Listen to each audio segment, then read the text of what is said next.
Hello, Gender Stories listeners and watchers. If you're watching on YouTube now, as ever, I am excited and delighted because I always have the best guests. And today I'm really delighted to be here with Maeve Duvally. Maeve is a transgender multicultural communication specialist, storyteller, and LGBTQ plus advocate. She spent the bulk of her career as a journalist and corporate spokesperson, most recently at Goldman Sachs. After a lifetime of working for large companies, she now consults for corporations and other organizations on communication strategy and diversity, equity, and inclusion. Maeve also mentors transgender people, is a public speaker, and a frequent subject of press interviews on LGBTQ workplace issues. She was a managing director in corporate communications at Goldman Sachs over an 18 years career.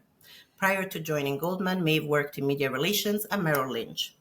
Before that, she was a financial journalist and editor at Bridge News for nearly 15 years, with stints in Tokyo, Washington, D.C., and New York. She spent 10 formative years in Japan in the 1980s and is fluent in the language. Maeve serves on the board of GLAAD, the Knight Budget Fellowship, a journalism nonprofit, and Connecticut-based LGBTQ health provider, Incor Health Initiative. She earned a BA in English from Providence College in 1983 and was a Knight Badger Fellow at Columbia University Graduate School in Journalism School in 1994. A published author, her memoir, Maeve Rising, debuted through Sibylline Press in August 2023. It's a really wonderful book. Please check it out. We'll talk about it throughout the episode, but there will also be a link for you to order the book in the episode description. So welcome, Maeve. So wonderful to have you here on Gender Stories. Thank you for making time to talk with me today. I really appreciate it. Thanks very much for having me, Alex. I'm looking forward to the conversation, and thank you very much for the plug for the book. I'll take any plug I can get. I know what that's like as an author. We have to let the world know, let people know that we got books out. I understand that. And also, it's a really wonderful book. And whenever people write a memoir, I feel it's such a vulnerable personal process. And I'm always really curious about what moved you to kind of write a memoir. Sure.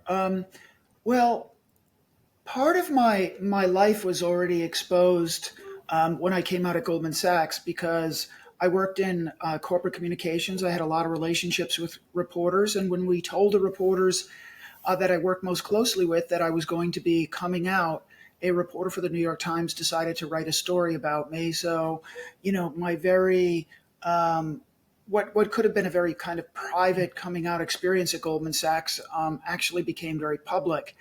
And when I, in the aftermath of that story, the most surprising thing that I learned was that there are a lot of transgender people out there in various stages of coming out, or transgender people in universities who may be out already but are worried about coming out in corporate America, who wanted to talk to me about my experience and share their experience with me. So I just developed this whole new thing to fill up my life of talking to transgender people, mentoring transgender people.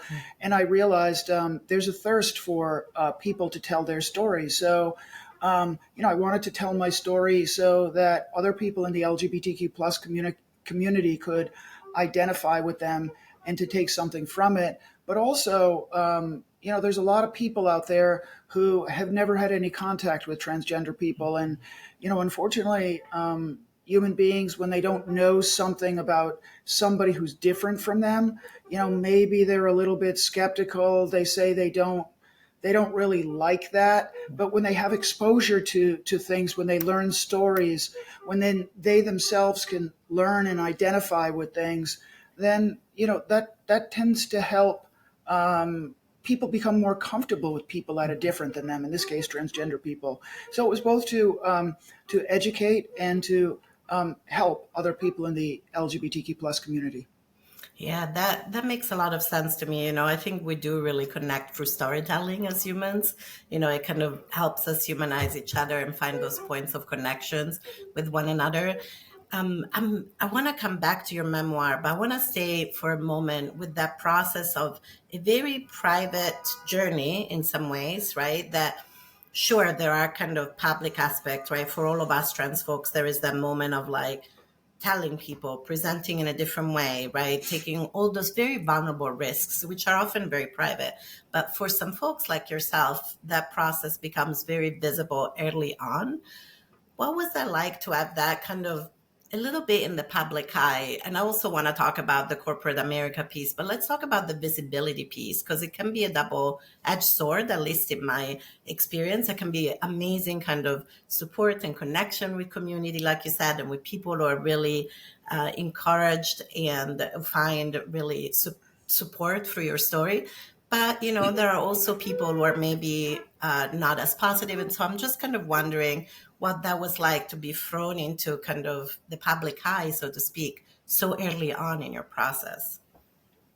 Yeah, that's a great question, Alex. If I take a step back and kind of look at the whole arc of my coming out experience, I realized I was transgender in October of 2018, and I didn't come out at work until May of 2019. So there was a 7 or 8 month period where I was out of my social life, but I wasn't out in my work life. And my work life is a very big part of my life. When you work at an investment Yes. bank, you're in the office 50, 60 hours a week, and you're always on call. So it was a big part of my life. And, I found every step along the way of my coming out process, whenever I did something new, I had fear. And why do queer people have fear before they do something? It's because they're worried that they're not going to be accepted. And, every time I did something new, every time, like the first time I put on makeup, the first time I bought women's clothing, I always had fear, and I fought through that, and I had the experience. And after I had the experience, I was generally okay. And I find that my coming out experience right after Memorial Day in 2019 at Goldman Sachs was exactly the same thing, although it was just bigger. It was a bigger stage, and I knew the New York Times was going to be covering it. They shadowed me for the first 3 days of me being out at Goldman Sachs, and yeah, I was very fearful of whether my coworkers would accept me or not. But there's fear, but there's also at some point I knew I couldn't keep myself bottled up any longer. I just had to come out. So that need and that desire, that intensity to come out completely overwhelmed any misgivings or fear that I had. And, it allowed me to have a very good coming out experience. And, I was very relieved as the day wore on, as I saw that my coworkers were very supportive and accepting. That is really wonderful to hear that there was that support, and it's so relatable, right? As you were talking, I was thinking, I'm like, oh yeah, I remember that fear of like doing the thing for the first time, right? Going out with the binder for me for the first time, right? Telling the first person that I use different pronouns. It's always really scary, but the more you do it, I don't know, for me at least, kind of the more those experiences of like, oh, actually people are supportive kind of helped. And like you said, the overwhelming need, almost, I would say, to be ourselves kind of just trumps the fear in a lot of ways. But Yeah, and then I'm sure you experienced this, Alex. yeah, Somewhere along the way, I pretty much lost all my fear, and it's yes, like I have the right. This is me. yes. I have the right to be here. I have nothing to be afraid of. And you know what? If those people don't accept me, that's their problem. It's not my problem, right? Yes. Oh my God. I'm so excited that you said that because I was going to ask you actually, my next question was, when was there a moment where that fear dissipated or got smaller? So I'm so glad you said that. And I love that you said that because I often talk to friends, but also clients because I'm a therapist about how, how other people perceive us or what they think of us as trans folks is really outside of our control. At the Yep. end of the day, there's nothing we can do to control how other people perceive us, what they think of us. But what's in our control is here, right? Being our Exactly. authentic selves, being vulnerable, showing up for who we are, and really taking that step. Because what's the alternative, right? Yep. It's much worse in my Yep. at least in my experience than not doing all of And that. incidentally, Yeah. and I always try when I talk about educating non-LGBTQ plus people, I'm thinking about teaching them more about transgender people so they're more comfortable about around us. But I'm also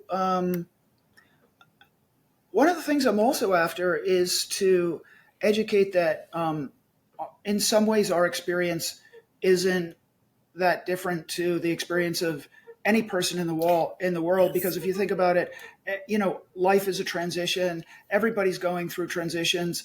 Our experience is a little bit more noticeable because a lot of times we change our appearance, we change our name, we might go through surgeries, but life is a transition. Everybody's transitioning. Everybody's trying to kind of get to this idealized version of self, which is a lifelong experience. And I want people to know from that perspective, we're really no different than anybody else. I love that you framed it that way. I so agree. I often talk about how like all of us kind of change throughout our life journey, right? And even our relationship with gender, even cisgender people change how they present their gender. Usually, I often say you don't present your gender in terms of expression the same as you do at 5 years old, as you do at like 30 or 40 or 80. I mean, maybe, but most people kind of change and experiment with what makes us feel comfortable, right? Whether we're trans or cis. We also age. Our voice changes as we age. I was talking to Renee Yoxon about trans folks and voice, but also we were saying, but everybody's voice changes also as they age, right? Not just trans folks. And so I think that giving people ways to plug in and see our existence as not, like you said, not that different. We just have a slightly different journey when it comes to gender identity, but it's just really a deepening into ourselves.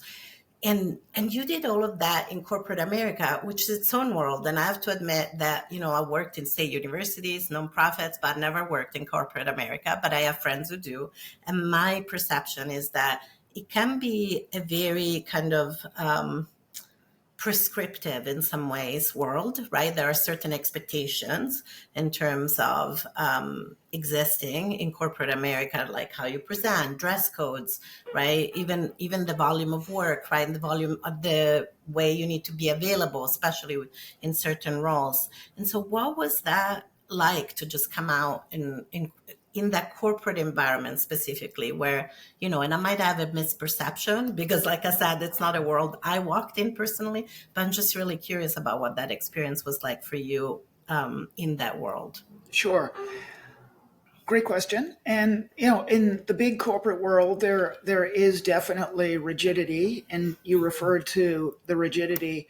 But I do believe, notwithstanding what's going on now in the United States Yeah. socially and politically, that there are certain sectors of our economy, and big finance is one, big tech, entertainment, luxury goods. Those Mm-hmm. are areas of the United States economy that I think are fairly open to diversity. And again, notwithstanding what's going on right now, Yes. they still are open to diversity. And I believe they honestly believe that being open and welcome to as many different kinds of people as possible is a good business decision Yeah. because it makes it just it's math, right? It increases the Exactly. pool of Yes. available candidates, and the diversity of views and opinions that diverse people bring to the table also yields better decisions because you have more inputs going into that. So I think a lot of places in corporate America recognize that, and they are firmly behind diversity and inclusion. I do think because what's going on right now, a lot of those companies are probably going to become a little bit quieter for the time being about that. But that doesn't mean that they still don't see that as part of their core value. Absolutely. And it's been really interesting to see as well which companies or which corporations have not gotten quieter and which ones feel the need to appeal maybe to a broader sector of the population and maybe are a little bit quieter in their support. It's definitely a very interesting moment right now. It certainly is. Yeah. Talking about this moment in time, how are you accessing some kind of joy and support for yourself? I've been really asking all of my trans or non-binary or gender expansive guests, like in this rise of anti-transphobic sentiment, how are you still accessing like joy and comfort and support right now, even if it's in the smallest of ways? Sure. There's a lot of inputs into that question, so Yes, let sorry. me let me see if I can handle all of them. First, I have to acknowledge my privilege. I'm white. I worked at Goldman Sachs, and I live in the Chelsea section of New York, which I think is arguably one of the best places in the world to be an out transgender person. And so I don't have the problems that a young trans child in somewhere in the South has. I just don't have those. My life is really, really good. I talked about it in the memoir. I was an active alcoholic for most of my life. And in addition, I was very confused, very unhappy. So the life I have right now is so much better than that.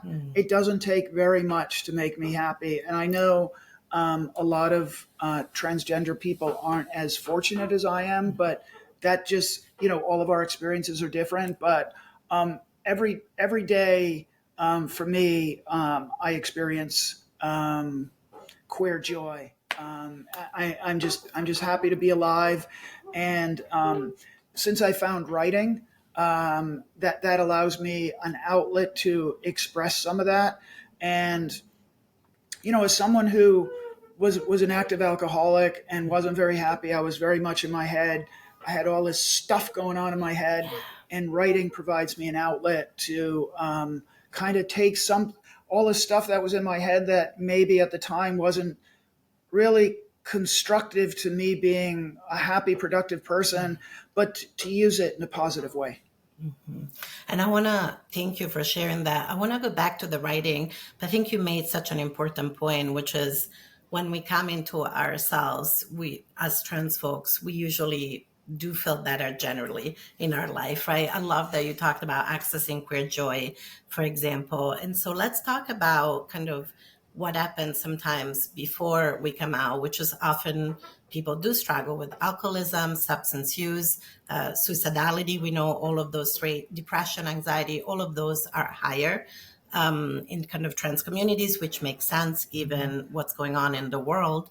But I'm interested, like in your own kind of struggle, if you like, which you do write about in the memoir as well, with kind of alcoholism and depression, and if you feel okay to share a little bit about what that time before kind of coming into yourself, what was that like in terms of those thoughts in your head, the maybe self-medicating through alcohol, or yeah. Sure. This is a topic I'm very, very happy to talk about because I'm very passionate about it. And for me, my sobriety and having realized my gender identity and who I really am, they're very, very intertwined. And my experience is a little bit different from a lot of transgender people. I didn't really have any conscious knowledge that I was transgender until I got sober in January of 2018, and I realized I was transgender rather suddenly in October of 2018. So, it only happened after I got sober, and I don't think that's any accident. Now, Yes. when I look back at it, and this is actually one reason why I wrote my memoir. It's because I now felt a compulsion to go back and look at my life now that I was sober, now that I know who I am as a sober out transgender person, and see what my life looked like. And it looked very different from what I thought my life was when I was kind of in the midst of all of that. And the nature of my gender dysphoria was I hated everything masculine about myself. But I hated myself, period. So I thought hating my everything masculine about myself was just part of my general hatred for myself. For example, I'll tell you that from about the age of 10 until the time I came out in 2018, so that's a period of over 40 years. I didn't look at myself in the mirror. I couldn't look at myself in the mirror. So, that's the type of hatred I felt for myself. And so I do believe that this truth that I was transgender was always in me. The alcohol just hid it, suppressed it, kept it down, prevented it from coming out. And once I got sober, it opened me up to the possibility that I could really find out who I am.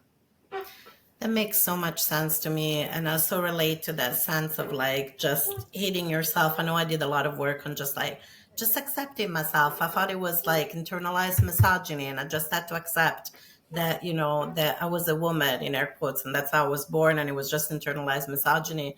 And then I was like, this is not internalized misogyny. But, it took me like decades to get to that point. And I don't know, I think we're kind of similar generation, potentially the same generation, that there were no role models. Like I didn't know any trans people when I was a child, right? Personally, like there wasn't any representation on TV in the 70s and 80s when I was, and so I think it is different also for folks who are kind of over 40 or 50 compared to kids who are coming out as like 14, 15 nowadays, where there are a lot more options. My oldest is always like, oh, if it's not a queer TV show or a movie, I don't want to watch it. And I was like, how amazing that you have the choice, right? That's not, it was all subtext, I think, when I was growing up. And so I don't know if you also notice those differences with younger trans folks who are coming, the importance of representation, you know what I mean? And yeah. Yeah, and I wonder, Alex, if you watched the Netflix documentary Disclosure, Oh, yes. and so like it showed all these shows that I grew up with, and Yes. I had no knowledge I was transgender. The word transgender Yeah. didn't exist, but that show like showed movies like Psycho, where the Yes. main character stabs people, and the people talking about it were saying that the message here is if a man puts on a wig and pretends he's a woman, then he's going to become a serial killer. And all those messages were embedded in a lot of shows and films and everything. And I watched that documentary and I go, wow, wow. And that's what we grew up with, Alex, right? Exactly. And we Yeah. internalized all those messages that somehow to be trans is to be deceiving, to be dangerous, or a figure of fun. And I know even more so for trans feminine folks, for sure, but that, I don't know, for me, it didn't even come into my consciousness until like my 30s, that was like, maybe there's something here, right? And then it still took a minute to understand what that was.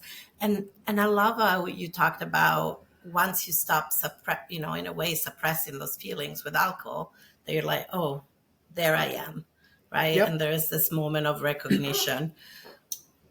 What was the most surprising things for you in this process, whether it's a process of coming out or the process of writing your memoir, which is kind of looking back at your life in a way from this different position? Um, yeah, I think what most surprised me was when I went back and looked at my life and wrote my memoir. There were a lot of clues as to the person I really was. I just, at the time they were happening, I just didn't choose to see them that way. I can give you like, one concrete example. There were like 3 years in a row when I was in maybe junior high school, where for Halloween I dressed up as some type of women character. And there was one year I dressed up as a half man, half woman character, which is wow.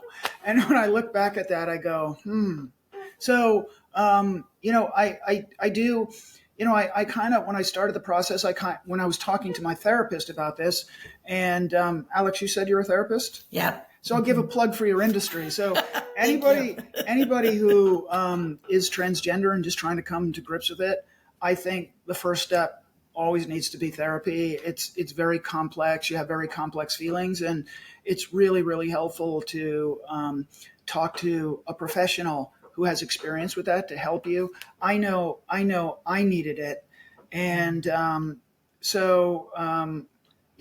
when I talked through all this stuff in therapy, and when I wrote my book, I just really realized that my transgender history, which I didn't really think I had much of a transgender history, I do have a transgender history. I just was not able to connect it to the person I am now until I did some introspective work.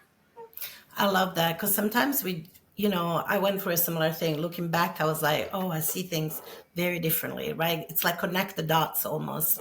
And I love what you said about also therapy being about support. I think so many trans folks, understandably, because of the history of our mental health field, see going to therapy as part of gatekeeping in their transition process. And I'm always like, it can be, but it doesn't have to be.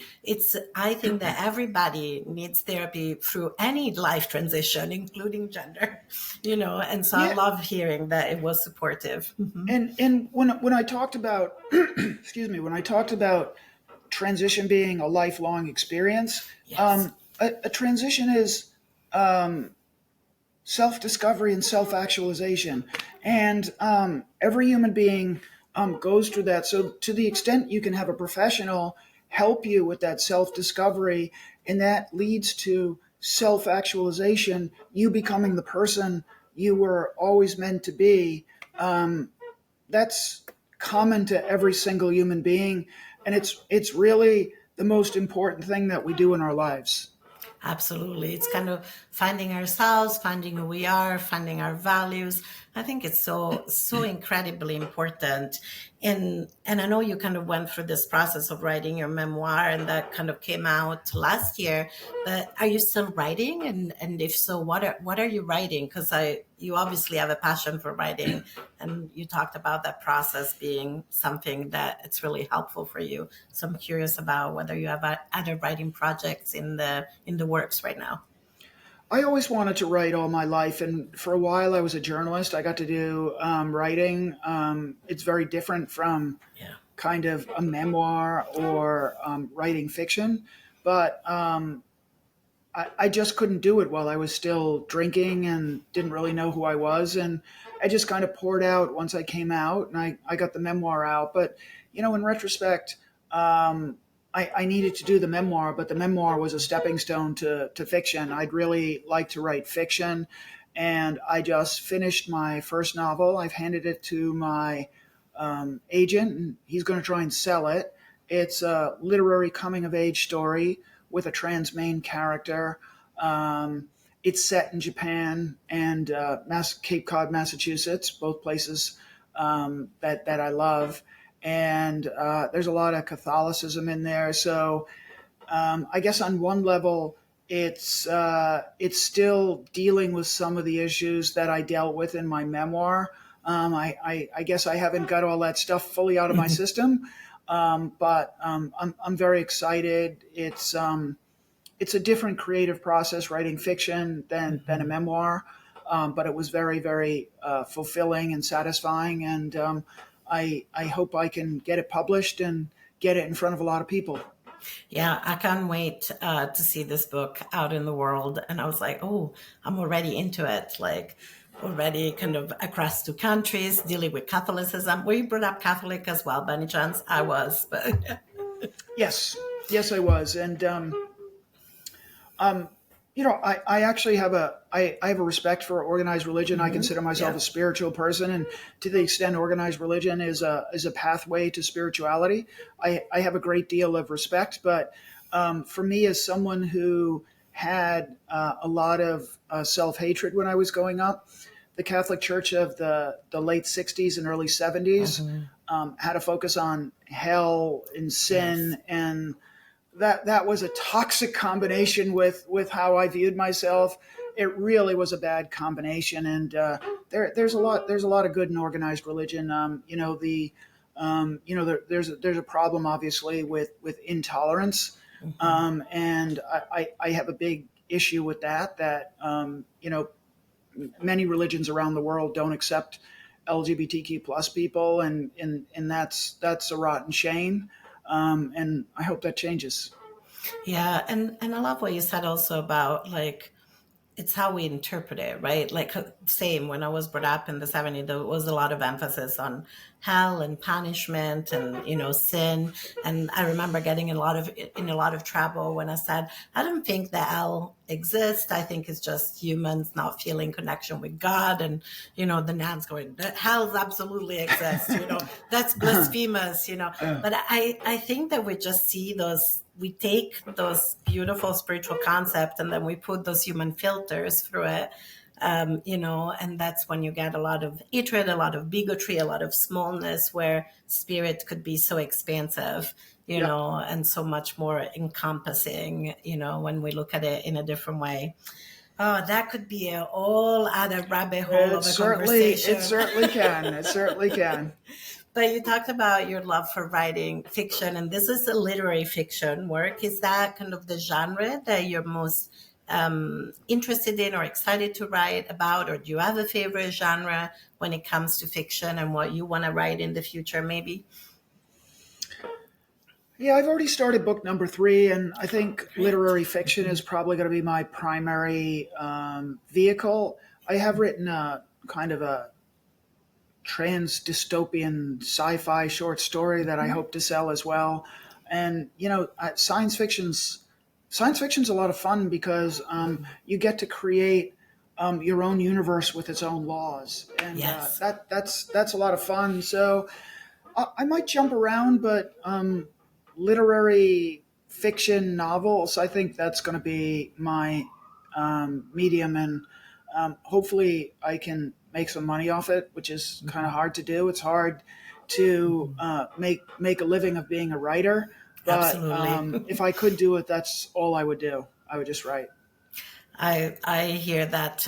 Yes, if I could make a living as a writer, I would just write. I have a few nonfiction books out, but like you said, it's not usually books don't bring that much income. But what a pleasure it is to write them and go through the process. At least for me, right? It's a bit like the need of coming out. For me, it's like the need to write, right? It's just like it's hard to kind of not do that when you're passionate about writing. What do you have like a favorite book or TV show at the moment, or like just media that you've been consuming? I'm always curious about what writers read or watch or listen to. Yeah, anything that's kind of sparking that creative or spirit, or just nurturing that creative spirit in you right now or in the past. Well, I don't have a TV. I don't really watch TV. And, in our society, that's a problem because you go out to eat with a group of people. What does everyone want to talk about? What they're watching on TV? So that's always a problem for me. So I really read a lot, and Mhm. if I could make a living from writing, my kind of second job would be as a proselytizer of the power of reading.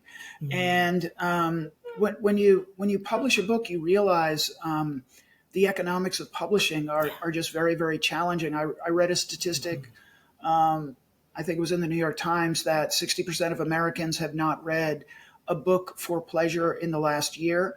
And Mhm. I find that very disappointing. Yeah. And obviously, I'm biased, but what reading does that television doesn't do, it allows you to activate your imagination. Mhm. So you are the one in your mind bringing the world that's on these pages alive. So I'm just I love I'm a preacher for the power of writing and reading. So I read a lot, and one of my favorite authors. I lived in Japan for a long time, and one of my Mhm. favorite authors is Haruki Murakami, who is a very popular writer, Yeah.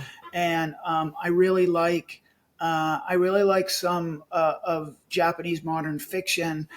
They have a lot of magical realism, so Yes. they'll have the real world, and then they'll kind of have like these parallel worlds right beside the real world where like weird stuff happens. And I actually had that in my memoir, and I have a lot of that in my novel. I love that style, and Murakami uses very big, bold, powerful metaphors and similes, which I like as well. So he's one of my favorite writers. Yeah, that makes sense. I love magical realism too. Yeah, I love that style. And sometimes I wonder, a lot of trans folks and trans authors I talk to really love kind of either magical realism or science fiction or fantasy, kind of just that element where there's almost like reality plus. And to me, makes sense, right? Because in a way, our lives are a little bit reality plus, like we have to imagine ourselves sometimes before we fully come into being as trans folks. And so I don't know. I just think that there's a lot of us who are really attracted to something more than just the reality of the day to day world, if that makes Yeah, sense. in my short story, what I did was in the science fiction Yeah. short story.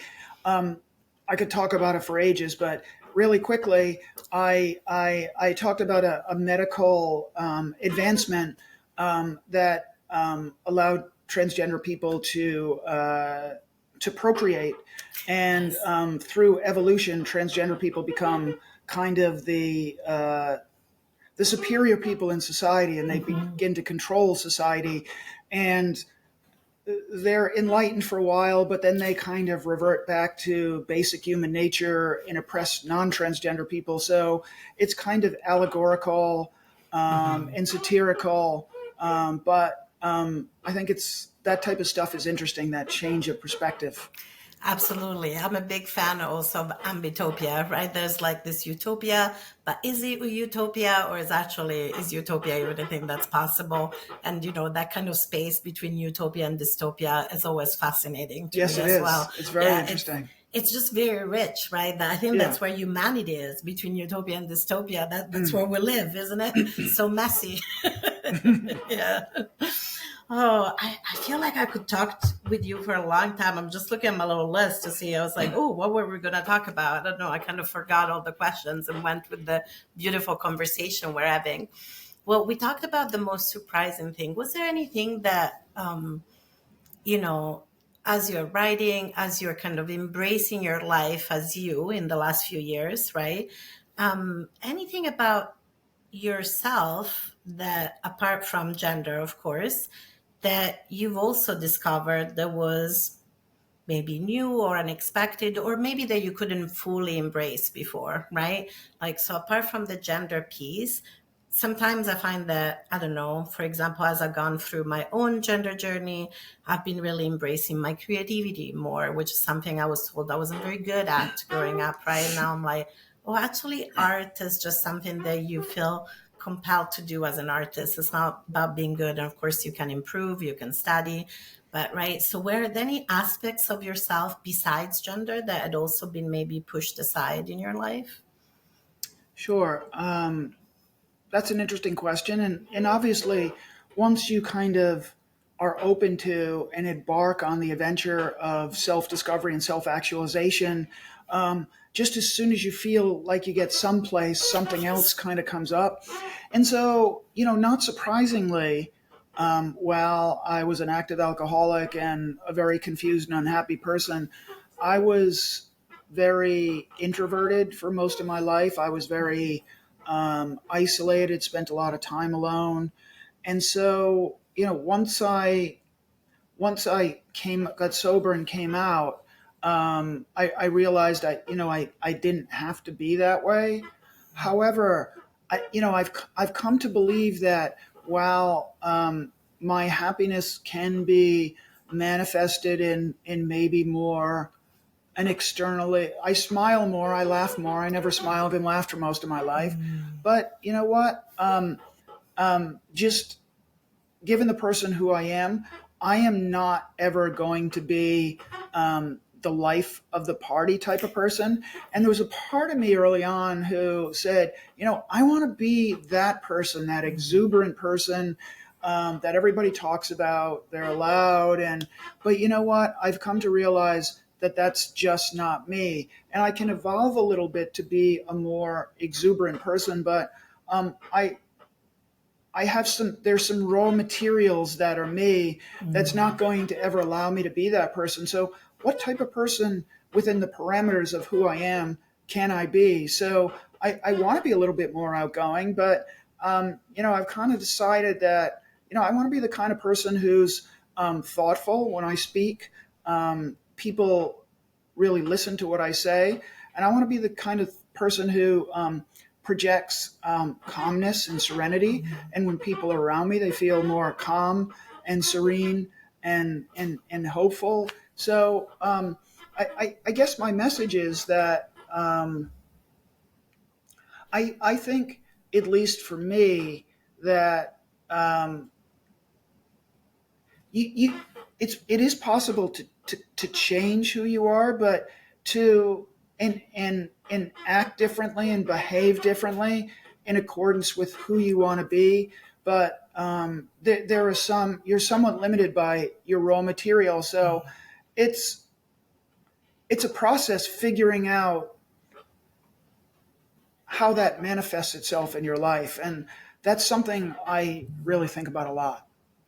If that makes sense. It does. It makes complete sense to me, at least. I feel like, in a way, it sounds like it's part of that deeper acceptance of yourself, but also the idea of like, what do I want to put into the world, right? It's like if we co-create the world, what I've been thinking a lot about that actually as the world does what it does. Like, how do I want to show up? What do I want to put out in the world? What kind of person do I want to be? And I love what you said about, I want to be a person that's like calm and just like really people can connect with and talk with, and kind of, it's okay not to be like the super loud extroverted life of the party. I think there's a lot of value we put on extroverts in our world, but I think there's a lot of Yes. value Yeah. in being introverted or what is it, ambivert, when you can do a little bit of both. But yes, that makes a lot of sense to me. And I think that it makes sense to me that once you come into yourself in every way, you're also finding those parts of yourself. Oh, so beautiful. Um, like I could keep talking with you, but I want to be respectful of your time. And I'm thinking about what you said at the beginning when we were talking about this fear, right? And finding that the need or the desire of being yourself kind of was bigger than that fear. If there are people who are listening and maybe are struggling with that fear right now of being themselves, whether it's being themselves in regards with gender, or maybe it's being themselves with regards to other aspects of themselves, right?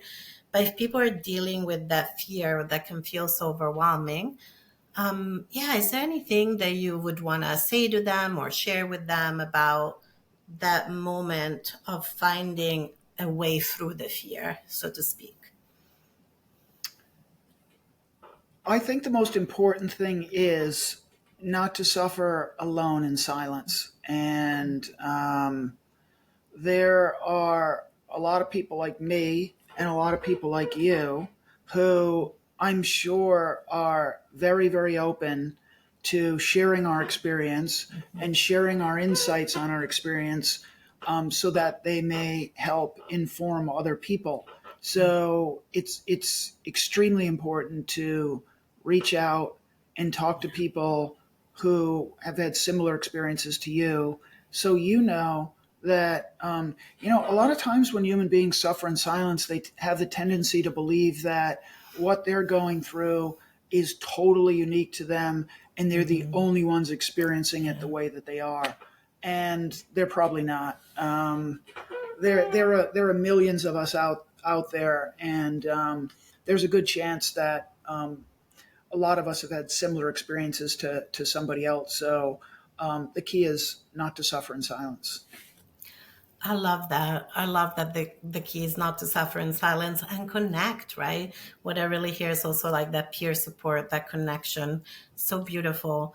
Um, if people wanted to find out more about your upcoming literary fiction, when it will be published, I'm just confident that it will be.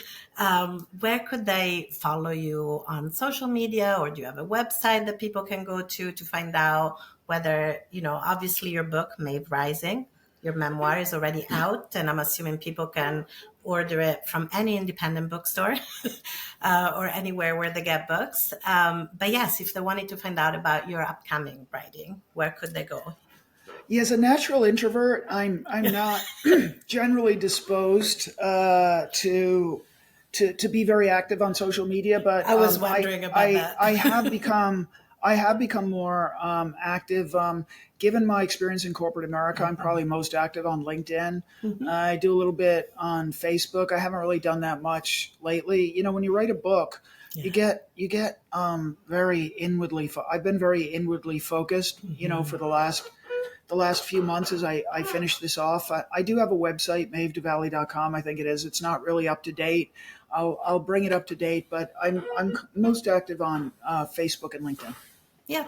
So people can find you, and maybe in like 6 months or a year, they'll be like, let me see if that literary fiction by Maeve is out. But in the meantime, they can read Maeve Rising, your wonderful memoir.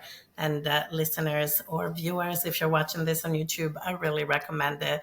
It is a beautiful memoir, and I hope that you enjoy it as much as I have. Well, Maeve, this is delightful, and I always ask all my guests, is there anything we haven't talked about that you were hoping we would talk about, or anything else that you would like to share with the Gender Stories listeners? I will just say one thing. I'm very hopeful for the future.